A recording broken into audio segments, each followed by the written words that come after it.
Kobrador ng SCL na nagbuki sa Pangasinan patuloy na tinutugis ng PNP. Detalye ng balita mula kay Freddy Fajardo, Aris 38, Masantos siya kawasan at kamin sa ating mga kababayan. Freddy.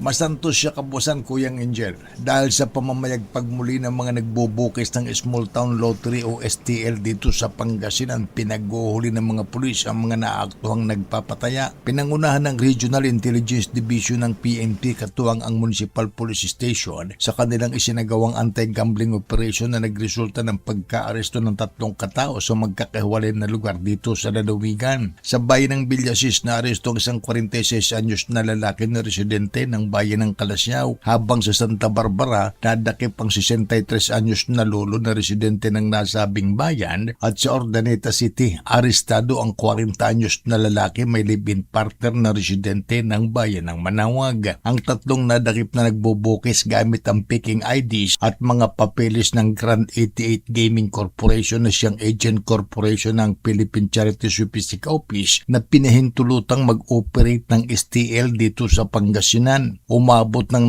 9,840 pesos ang nakumpiskang bit money sa 3 arestadong suspect na ngayon ay naaharap sa kaso ng paglabag sa Presidential Decree 1602 as amended by Republic Act 9287. Mula sa Action Radio Pangasinan, ito si Freddy Fajardo, Aris 38, nag-uulat para sa DCRH, una sa Pilipinas, una sa Pilipinas. Maraming salamat, Freddy.